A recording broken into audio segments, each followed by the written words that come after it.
Hello, I'm Bruce Hubbard. I'm a battlefield tour guide, and I've been invited to visit St Andrew's School today to speak to some of the pupils who are researching the Great War and are interested to find out what there is relevant here in Maghull.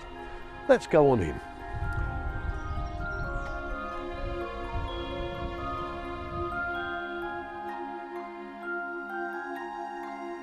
Oh, are you reading the school logbooks? They make fascinating reading, don't they?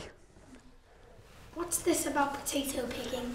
Well, Maghull in 1914 was a very agricultural area, and so lots of the children went off to go and help mum and dad picking potatoes, picking them out of the ground, harvesting, because by October 1914 quite a few of the young men had volunteered to join the army.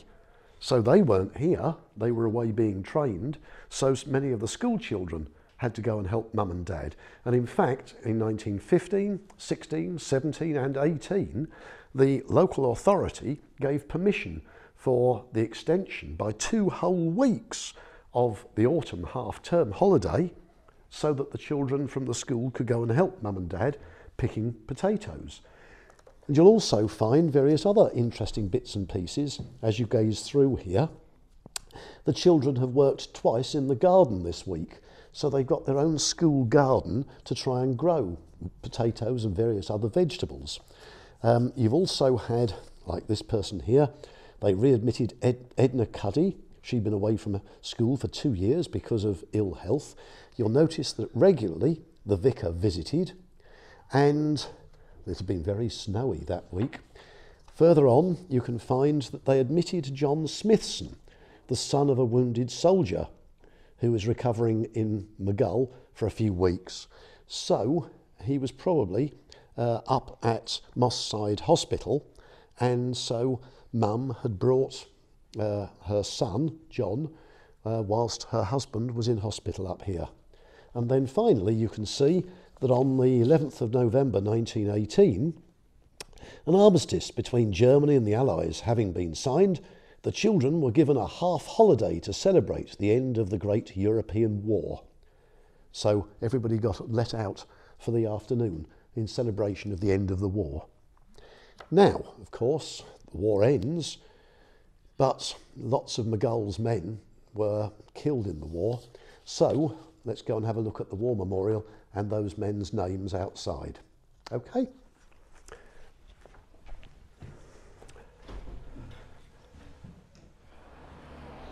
So if we come out here, we can have a look at the War Memorial.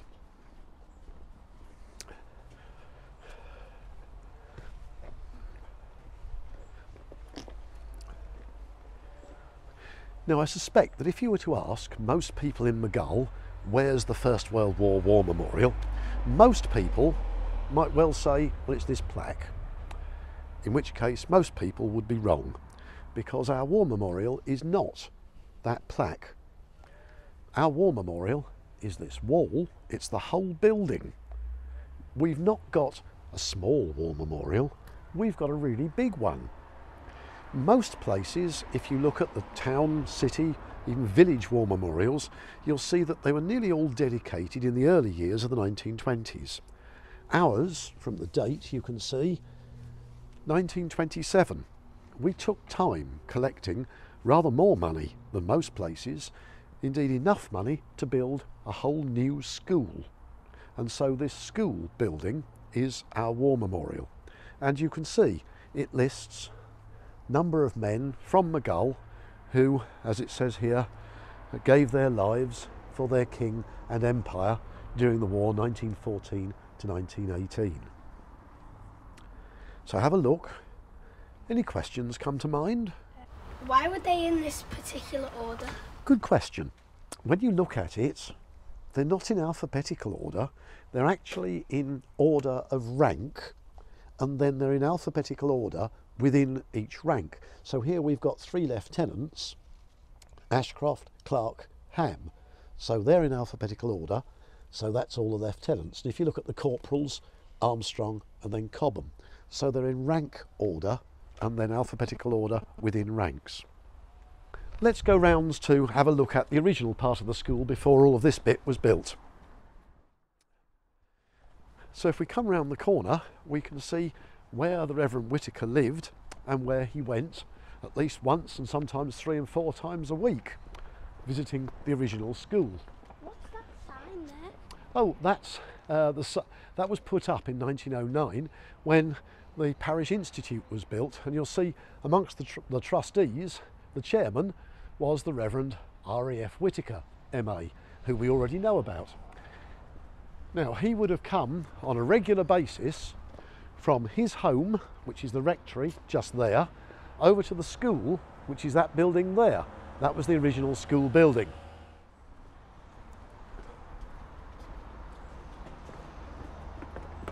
Here at the Lich Gate is the Second World War Memorial. These are the names of all those from Maghull who were killed in the Second World War. Most places have more First World War names than Second World War names, because roughly 3 times as many people were killed in the First World War as in the Second World War. But here, if you look at this list, this is more than we saw over the road from the First World War.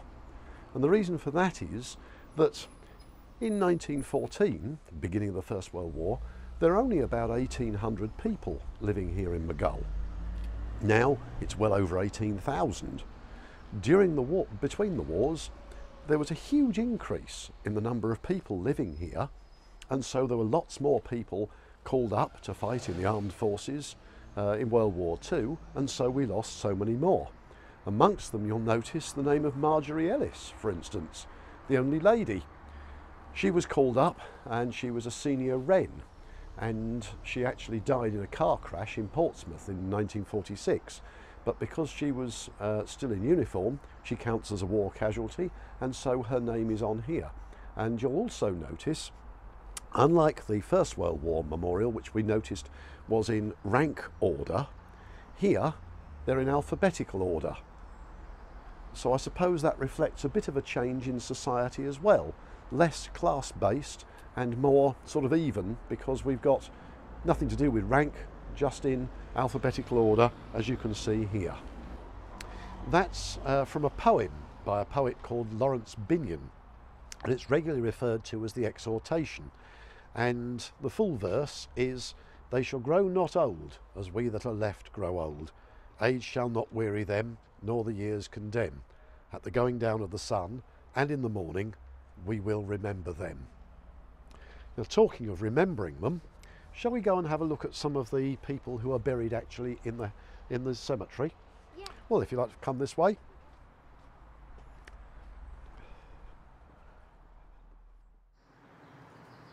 Would you like to come round here?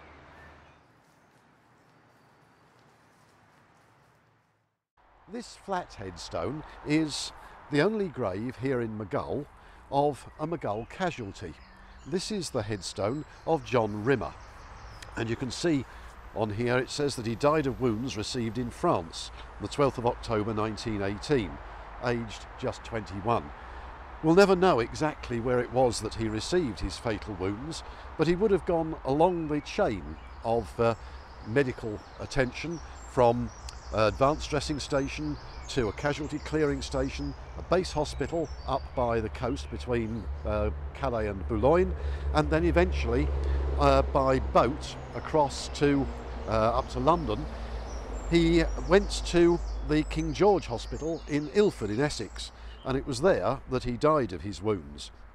His family had the option then either of having him buried in the nearest cemetery, which would have been the big one at Goodmayes, or if they could afford it, and they obviously could, they could have his body brought home for burial in his home parish. And that's how John Rimmer lies buried just here. Now we'll go and have a look at 4 others that are buried just over the back of the cemetery over there. So if you'd like to follow me.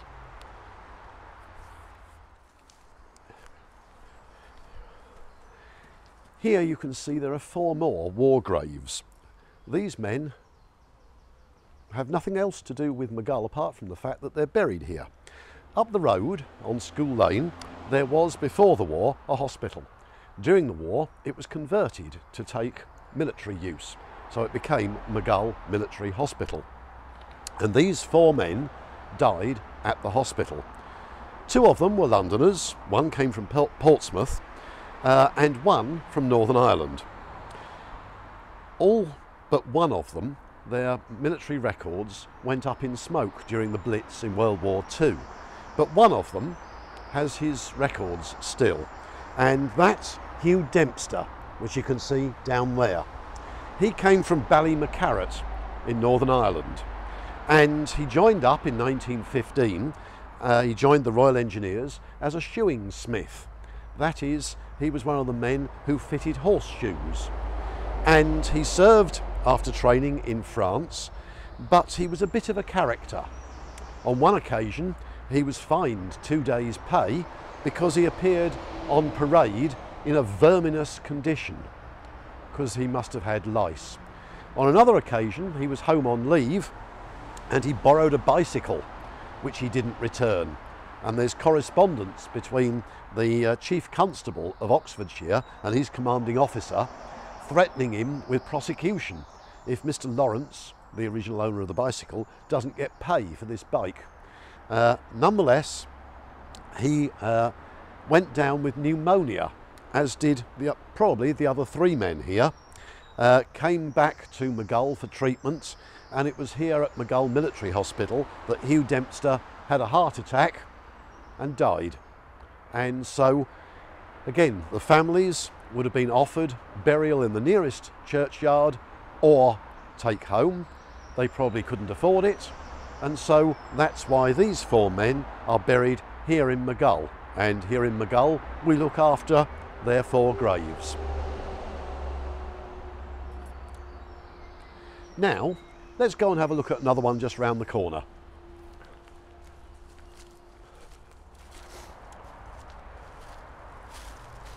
If you come round here, there's mention of another one of our war casualties. This is the headstone of the Pym family. You can see there's the mum, Nora, and the dad, William. And then also there's mention of William, their eldest son. He was killed at Bulawayo in 1906. And we'll see a bit more about him in a moment when we go into the church. But from the First World War point of view, there's Mortimer Pym. He was killed in September 1916 during the battles of the Somme, and he's buried in Aye Station Cemetery, and you can see Aye Cemetery there. And you can see also that there's a little bit of Latin at the bottom there, Dulce et decorum est pro patria mori. That also appears on his headstone in France. It means what a great and wonderful thing it is to lay down your life for your country. And so that's on the bottom there, and also on his headstone in France. Now, from here, we can walk round the corner and I'll show you a bit about an American guy. So if we walk this way, now if you're coming round here, this is really rather different as a headstone. You'll see it's to the glorious memory of Senior Lieutenant Engineer W. Charles Maudsley, USNR.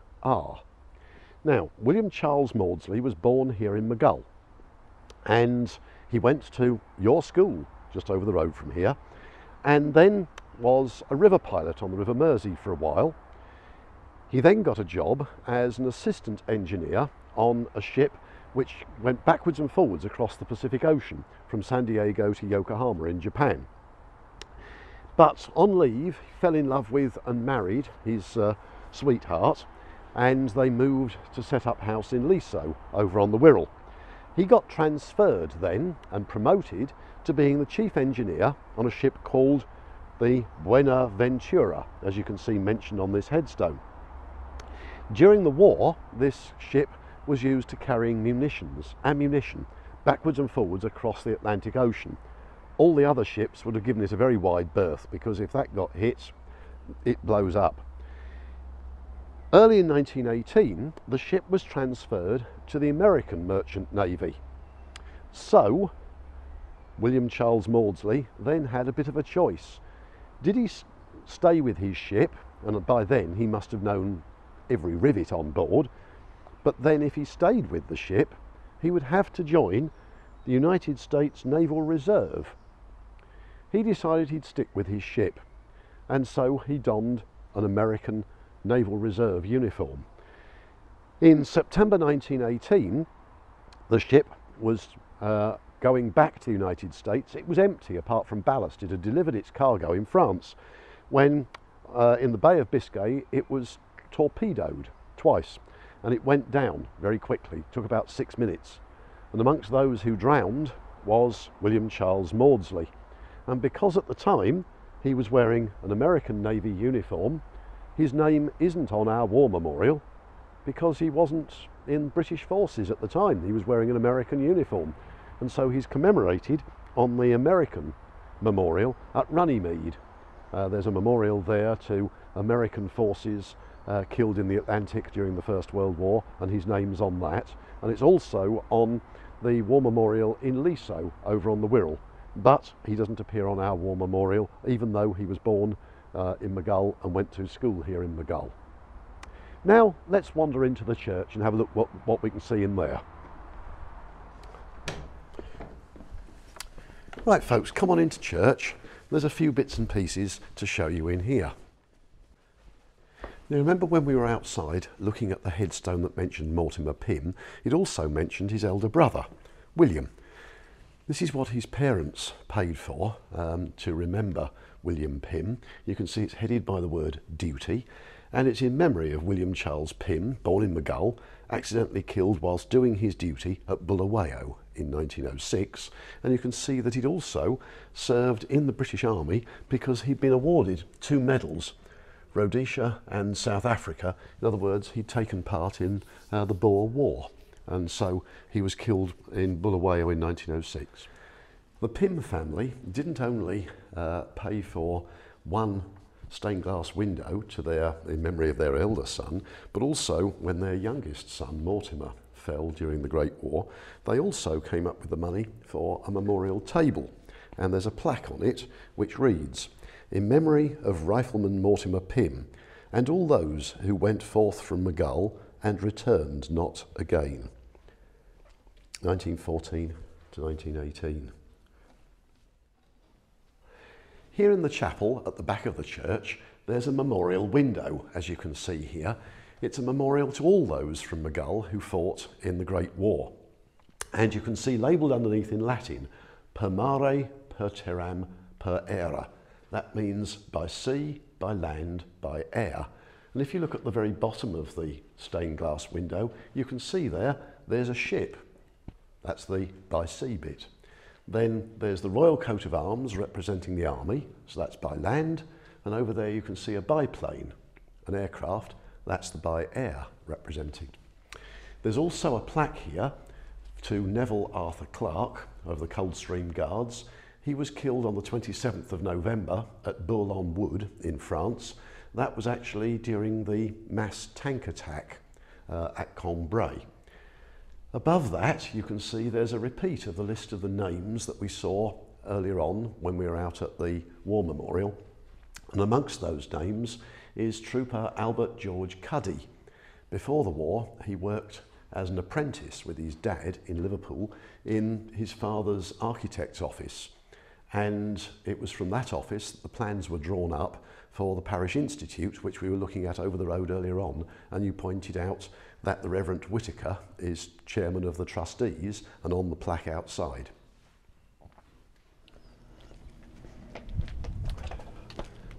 Well, I've brought you now to Maricourt High School, and this is the 6th form block, but during the First World War this had a very different use. We've been very kindly allowed permission to go inside, so let's go in and have a peep.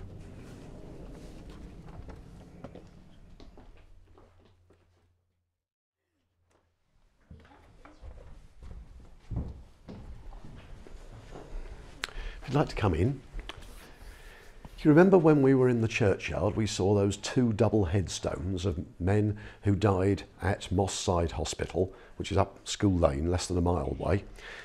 That was for NCOs and other ranks, that's non-commissioned officers. So that would have been sergeants, corporals, lance corporals and privates. They were treated there. The officers, however, had their own special hospital, and we're now in it.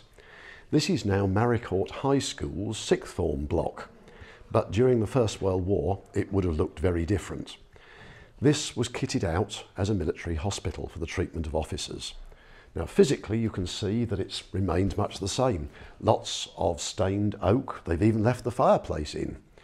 But there would have been nurses here, there would have been lots of people going to and fro, making use probably of the chapel as well. And amongst the people who was here for a short time was one of the sons of Frank Hornby. Frank Hornby, Maghulls' most famous resident, actually bought the house, but it was converted then into this officers' hospital, and his younger son was suffering from shell shock and got transferred from France for treatment back here, in fact, to his dad's house. He wasn't here for very long before he recovered and went back to France, and both he and his elder brother both lived through the war. After the end of the war, it took quite a long time for the Hornby family to clear up the house and get it back so that it was livable in for the family before they all moved in, and they moved from the Hollies on Station Road into this house. Subsequently, it was sold, and of course it's now converted for educational use. But not a great deal of it has been changed, as you can see.